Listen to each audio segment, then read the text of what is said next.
Peço a todos a abrir as suas Bíblias em 1 Reis, capítulo 21.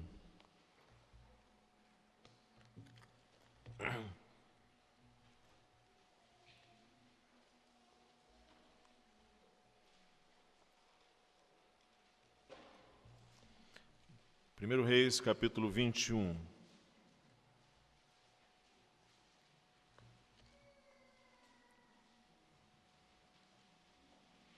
Nós continuamos com nossa série Bons e Fiéis Despenseiros.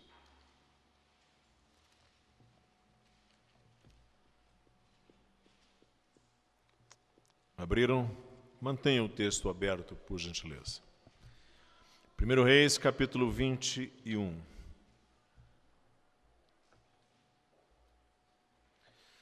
A gente precisa aprender a respeitar limites. Os limites que me pertencem e os que não me pertencem. A gente precisa aprender a ser contrariado. A gente precisa aprender a ouvir não. E mortificar o orgulho quando ouvimos um não. A gente precisa aprender que não pode ter tudo quanto se quer. Não podemos ter tudo quanto queremos.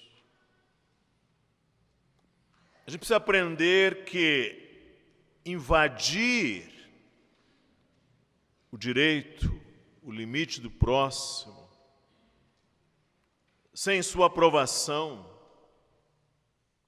não é apenas antiético, é pecaminoso. Diminuir o direito e o espaço do próximo de uma forma ilegítima e perversa é aviltar o próximo. Os jovens chamados delinquentes são aqueles que não respeitam limites. E talvez não tenham aprendido, não tenham aprendido. E existem adultos delinquentes. Estamos aqui diante de um texto na época do profeta Elias, no reino do norte de Israel. Acabe cresceu como príncipe em Samaria, no palácio de marfim que seu pai construiu. Tornou-se rei, sucedendo ao seu pai, e casou-se com a pagã e perversa Jezabel. Acabe era um homem mimado.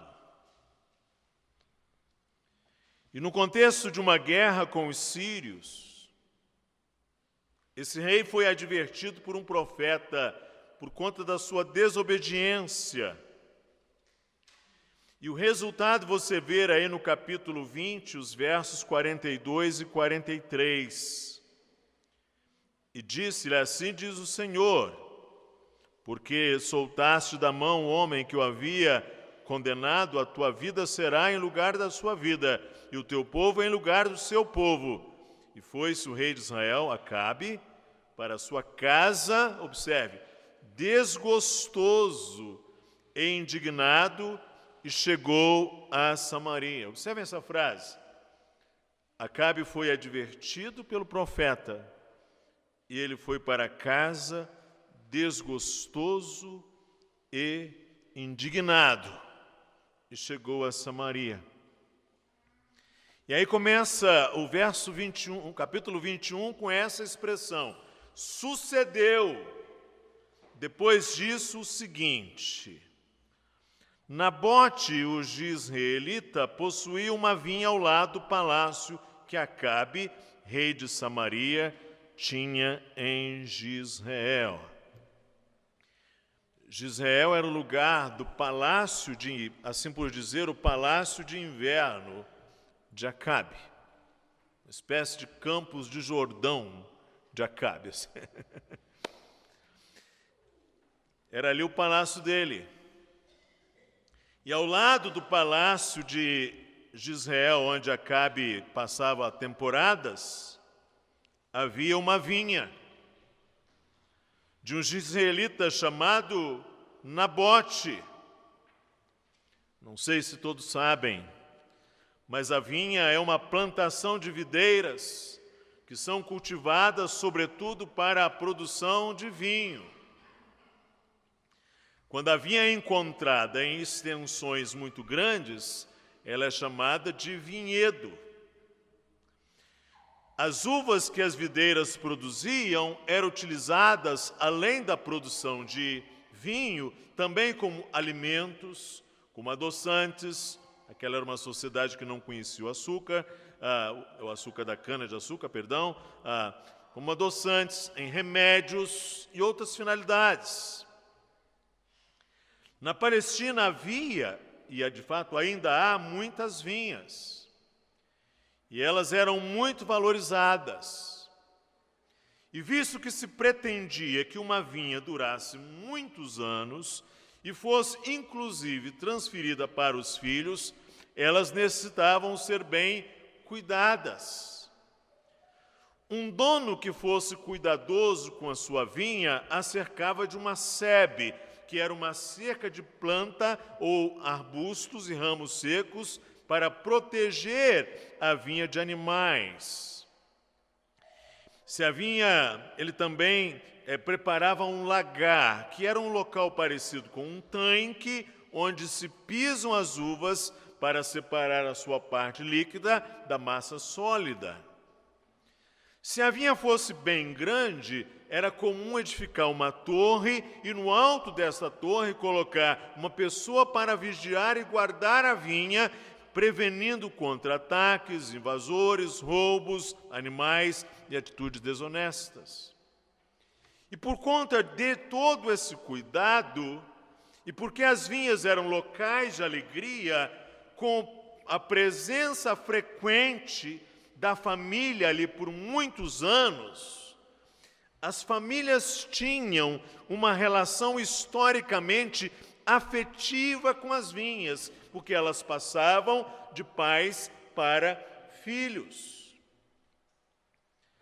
Havia ao lado, então, do palácio de Acabe, o mimado, ali em Jezreel, um homem que tinha sua vinha, Nabote. E ele já vem para casa ali desgostoso e indignado com a repreensão que o profeta lhe fizera. Agora leamos os versos de 2 a 7. É quando o rei Acabe cobiça a vinha de Nabote. Disse Acabe a Nabote: dá-me a tua vinha, para que me sirva de horta, pois está perto ao lado da minha casa. Dar-te-ei por ela outra, melhor, ou se for do teu agrado, dar-te-ei em dinheiro o que ela vale. Porém Nabote disse a Acabe: guarda-me o Senhor, de que eu te dê a herança de meus pais. Então Acabe veio desgostoso e indignado para a sua casa, por causa da palavra que Nabote, o jezreelita, lhe falara, quando disse: não te darei a herança de meus pais. E deitou-se na sua cama, voltou o rosto e não comeu pão. Porém, vindo Jezabel, sua mulher, ter com ele, disse: que é isso que tens assim, desgostoso o teu espírito, e não comes pão? Ele respondeu: porque falei a Nabote, o jezreelita, e disse: dá-me tua vinha por dinheiro, ou se te apraz, dar-te-ei outra em seu lugar. Porém ele disse: não te darei a minha vinha. Então Jezabel, sua mulher, lhe disse: governas tu com efeito sobre Israel? Levanta-te, come e alegra-te no seu coração. Eu te darei a vinha de Nabote, o israelita. Ele é rei, ele vai ao vizinho que tem uma vinha, que por direito era dele, herança dos seus pais, e diz: quero comprar a sua vinha, quero para mim, me dá ela. Ele diz: não, é minha, recebi dos meus pais, é herança. Pronto. Tocou no ego ferido de um homem mimado e avarento. Observe o verso aí que diz que ele voltou para a sua casa, verso 4, desgostoso e indignado. Você compare com o capítulo 20, 43. Voltou para a sua casa desgostoso e indignado. E agora, novamente, mesmas palavras são usadas. Veio desgostoso e indignado para a sua casa. Esse é Acabe, entendeu? Ele não consegue ser contrariado. É assim com ele. Verso 5 diz que a esposa, que aliás não era lá flor que se cheire mesmo, disse: você está desgostoso com o teu espírito e não comes pão. Acabe teve uma breve depressão, perdeu até o apetite, porque não conseguiu aquilo que cobiçava. E aí vem a palavra de Jezabel, é muito interessante. Ela que acha que é deusa, manda no mundo, desfaz, move as pessoas, faz das pessoas joguete, ela acha que pode fazer isso. Olha a expressão dela lá no verso 7. Eu te darei a vinha de Nabote. Não é interessante isto? A vinha do outro, por direito, transgeracional, constituída com o trabalho dele e de sua família. Ele está cultivando a vinha do outro. E ela diz assim: eu te darei a vinha de Nabote. Você está entendendo que espécie de gente era esse casal?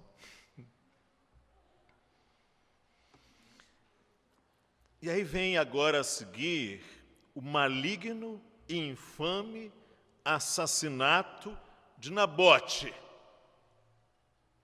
Essa é uma das páginas mais, aviltantes desse período.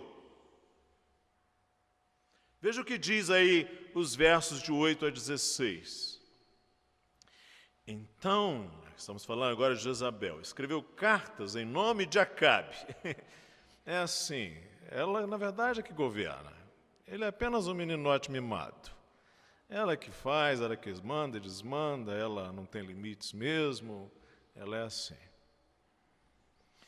Ela escreveu cartas em nome de Acabe, selou-as com seu sinete e as enviou aos anciãos e aos nobres que havia na sua cidade e habitavam com Nabote. Escreveu as cartas dizendo: apregoai um jejum e trazei a Nabote para a frente do povo. Fazei sentar defronte dele 2 homens malignos, que testemunhem contra ele, dizendo: blasfemaste contra Deus e contra o rei. Depois levai-o para fora e apedrejai-o para que morra. Os homens da sua cidade, os anciãos e os nobres que nela habitavam, fizeram como Jezabel lhes ordenara, segundo estava escrito as cartas que lhe havia mandado. Apregoaram um jejum e trouxeram Nabote para a frente do povo. Então vieram 2 homens malignos, sentaram-se defronte dele, testemunharam contra ele, contra Nabote, perante o povo, dizendo: Nabote blasfemou contra Deus e contra o rei. E o levaram para fora da cidade, e o apedrejaram, e morreu. Então não mandaram dizer a Jezabel: Nabote foi apedrejado e morreu. Tendo Jezabel ouvido que Nabote fora apedrejado e morrera, disse a Acabe: levanta-te e tome posse da vinha que Nabote, o israelita, recusou te dar por dinheiro. pois Nabote já não vive, mas é morto. Tendo Acabe ouvido que Nabote era morto, levantou-se para descer para a vinha de Nabote, o israelita, para tomar posse dela. Você percebeu que nesse assassinato maligno e infame, você tem esse casal unido, que eles se complementam. Há uma lógica complementar entre eles. Aliás, como Ananias e Safira. Uma lógica que se completa como quebra-cabeças. Acabe e Jezabel são casados. Mas observe que não apenas isso, a sanha avarenta de Acabe e a crueldade de Jezabel estão casados. Sanha avarenta e crueldade geralmente andam juntas.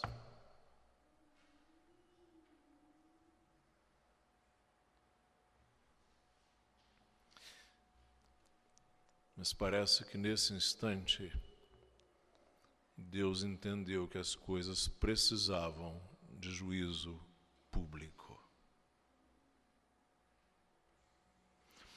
Está aí, então, o juízo de Deus contra Acabe e Jezabel, por meio do profeta Elias, que está nos versos 17 até o final. Vamos ler. Então veio a palavra do Senhor a Elias, o tesbita, dizendo: Dispõe-te e desce para encontrar-se com Acabe, rei de Israel, que habita em Samaria, eis que está na vinha de Nabote, onde desceu para tomar posse dela. Falar-lhe-ás, dizendo, assim diz o Senhor, mataste e ainda por cima tomaste a herança? Dir-lhe-ás mais, assim diz o Senhor, no lugar em que os cães lamberam o sangue de Nabote, cães lamberão o teu sangue, o teu mesmo. Perguntou Acabe a Elias, já me achaste, inimigo meu? Respondeu ele, achei-te, porquanto já te vendeste para fazeres o que é mal perante o Senhor. Eis que trarei o mal sobre ti, arrancarei a tua posteridade, exterminarei de Acabe a todo do sexo masculino, quer escravo, quer livre em Israel. Farei a tua casa como a casa de Jeroboão, filho de Nabate, e como a casa de Baasa, filha de Aías, por causa da provocação com que me irritaste e fizeste pecar Israel. Também de Jezabel falou o Senhor, os cães devorarão Jezabel dentro dos muros de Jezreel.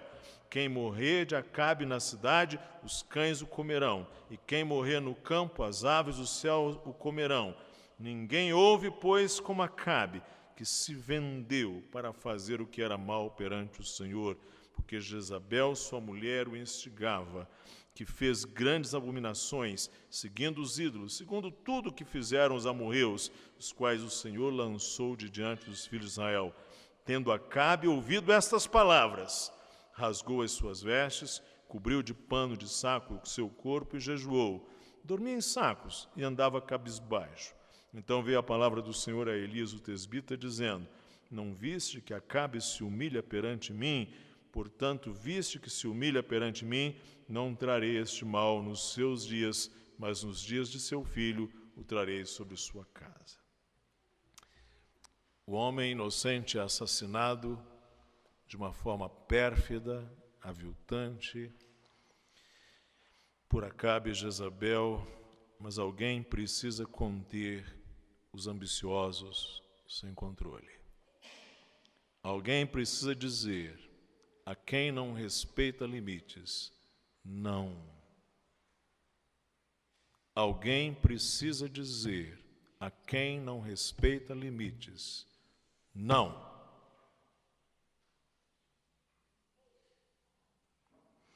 E Deus vai dizer, através do profeta, já te vendeste. É interessante isso, né?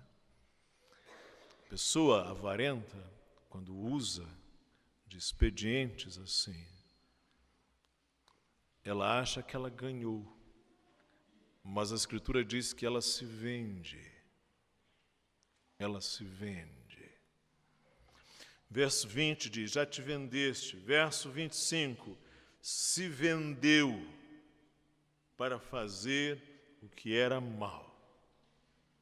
E é interessante que quando Acabe ouve isso de Elias, e ele tinha um respeito por Elias, não um temor bom de Elias, ele tinha respeito. Ele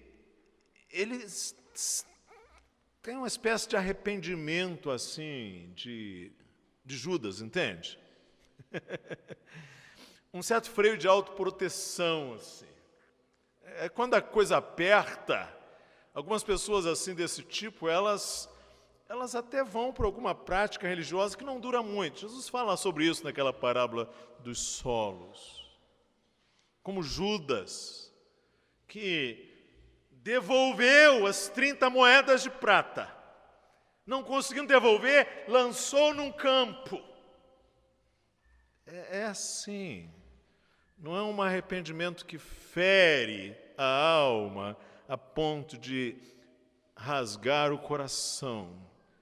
É mais um remorso de autoproteção, esse de Acabe.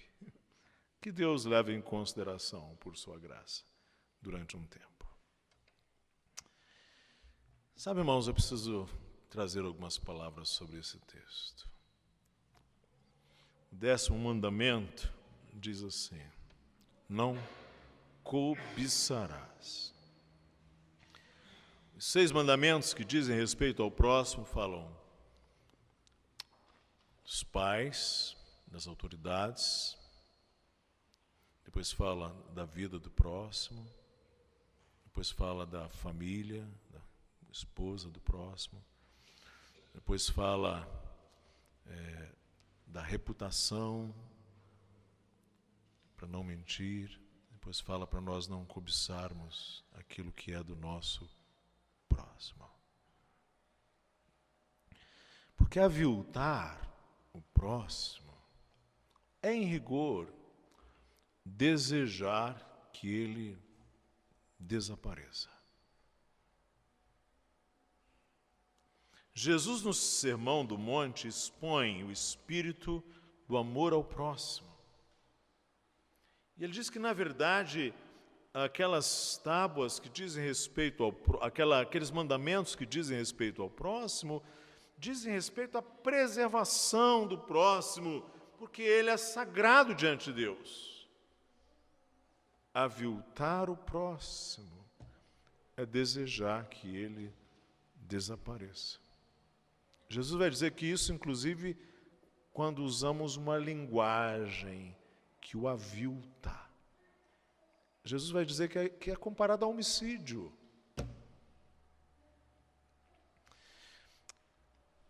Como é importante o respeito ao próximo, irmãos. Só que na crise, a tendência do ser humano é acentuar o seu individualismo, o seu egocentrismo. Percebam que agora, nessa crise que estamos vivendo, as manifestações egoístas vão aumentar cada vez mais. Muito. No momento em que o navio Titanic estava naufragando, você não queira saber as quantidades de atitudes individualistas, egoístas. Porque na hora da crise, o indivíduo quer salvar a sua pele, pulando por cima de coisas, pessoas. No Titanic, pessoas não respeitavam crianças, idosos, doentes, ninguém.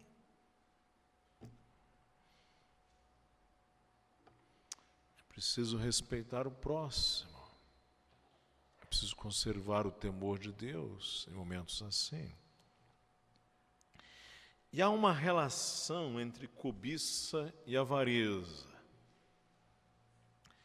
A avareza é uma ambição, que o apóstolo pode dizer que é o amor ao dinheiro, amor às coisas, é uma ambição sem moderação do autocontrole.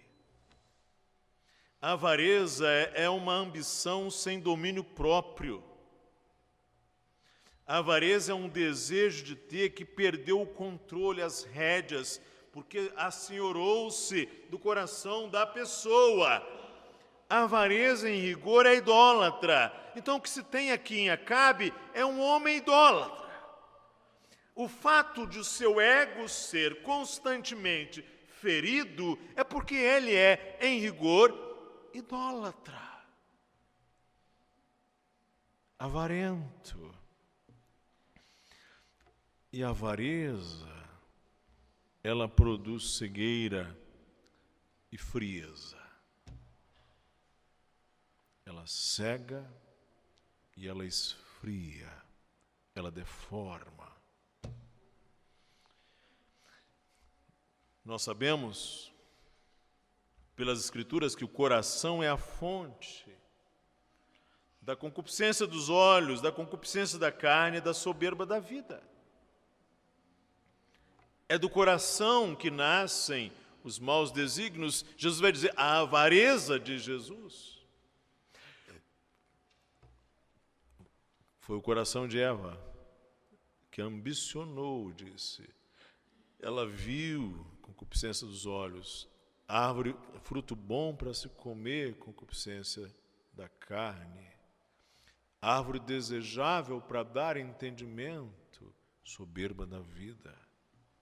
Essas coisas brotam do coração do homem.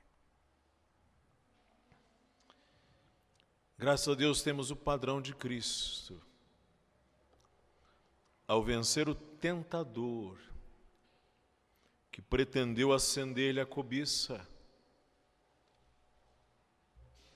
o diabo levou Jesus a um monte bem alto, mostrou a glória dos reinos deste mundo e disse,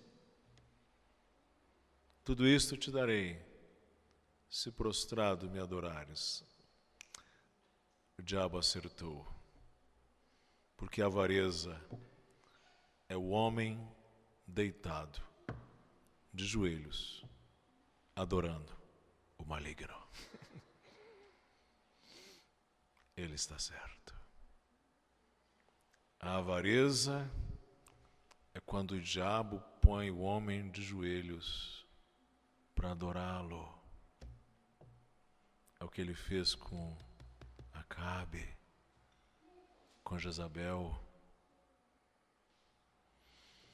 O apóstolo Paulo vai dizer que por isso a idolatria, a avareza é a idolatria. Tudo isto te darei se prostrado me adorares. E disse Jesus, arreda, sai, vai, Satanás, porque está escrito, ao Senhor teu Deus adorarás, e só a Ele darás o teu culto. Sabe, irmãos, como isto se aplica? Deixa eu falar um pouco aqui aos jovens, poucos que estão conosco nesta manhã. Jovens podem ser ambiciosos, e às vezes a sua ambição é tornar-se uma coisa descontrolada. Porque o olhar do jovem, em geral, isso é saudável, é para frente e para fora. Esta é uma das razões porque geralmente hoje no Brasil se vê muito as chamadas depressões de meia-idade, que os americanos chamam de LOB, as siglas. 40, 45, 50 anos a pessoa tem lá uma primeira e grande depressão. É comum isso. Porque a temporalidade, a espacialidade da pessoa muda. A lógica da vida começa a ganhar o seu peso retrospectivo, equilibrando o movimento prospectivo da alma, porque jovens são para frente e para fora. É normal que sejam assim. Mas pode ser que às vezes a ambição de jovens façam com que eles desrespeitem limites, pulem coisas que não poderiam pular, entende? Transgridam barreiras que não deveriam transgredir. Ataquem pessoas que não deveriam atacar. Muitas das desonras que jovens causam aos seus pais e às suas mães está, muitas vezes, em ambições e desejos incontrolados e imoderados, geralmente atraídos por um ídolo.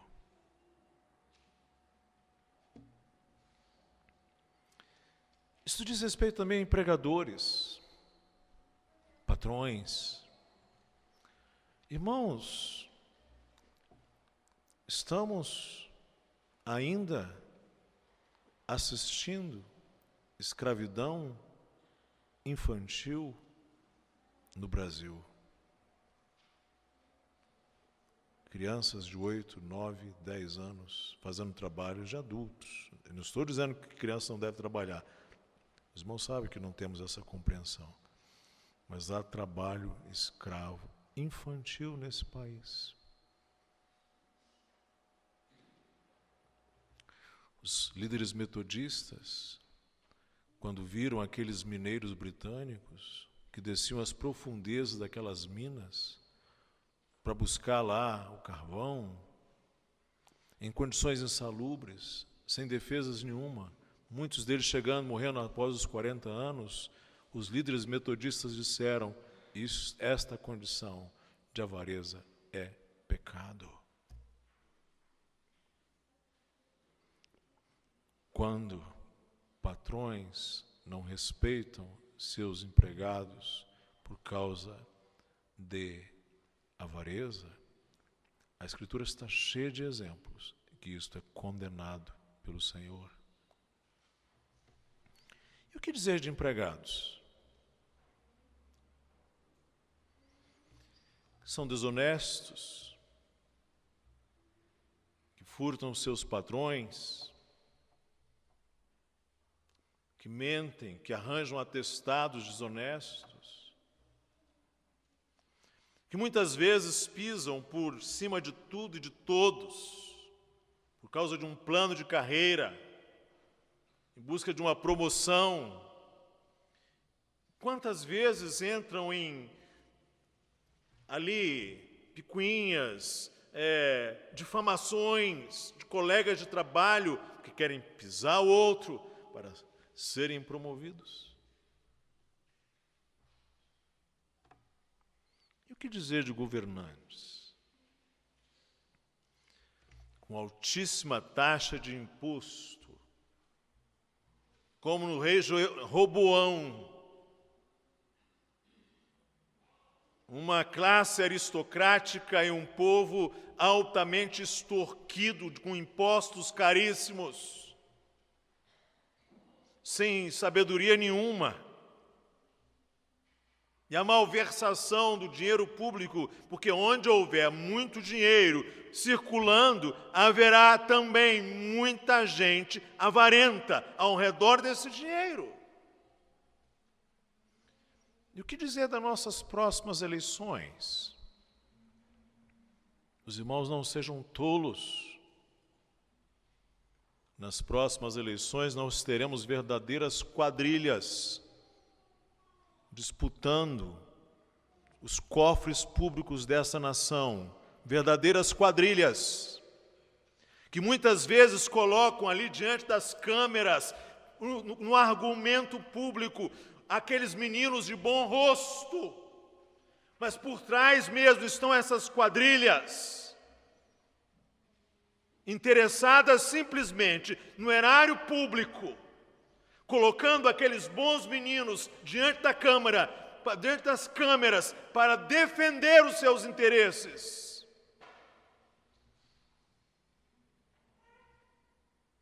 Líderes e liderados, há muitos desrespeito a líderes por ambições desenfreadas de seus liderados. e vice-versa. Não se respeita limites, lugares, espaços, posições.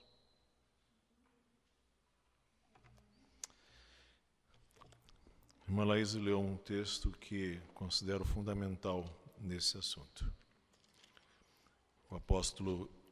O escritor aos Hebreus escreveu: seja a vossa vida sem avareza. Contentai-vos com as coisas que tendes, porque ele tem dito: de maneira alguma te deixarei, nunca, jamais te abandonarei. Assim, firmemente, confiantemente, assim afirmemos confiantemente: o Senhor é o meu auxílio, não temerei, que me poderá fazer o homem? Termino, irmãos. Quanta coisa terrível tem sido praticada pelos homens, como esta que Acabe e Jezabel fizeram a Nabote por causa de avareza e ambições desenfreadas. Que o Senhor nos sustente em mansidão e domínio próprio, que a concupiscência não nos domine, que haja arrependimento por voracidades e ambições descontroladas, que o Senhor nos conceda um espírito de moderação e contentamento, que haja entre nós um chamado a um contentamento e confiança no Senhor, que vai nos dar o pão de cada dia e vai nos dar forças e sabedoria e graça para trabalharmos operosamente, como diz o apóstolo, a fim de buscar o nosso sustento e a prosperidade da nossa família, da igreja e da sociedade. Mas que façamos isto com a graça e com o temor do Senhor, e não com voracidades e ambições descontroladas. Que o Senhor nos abençoe. Amém.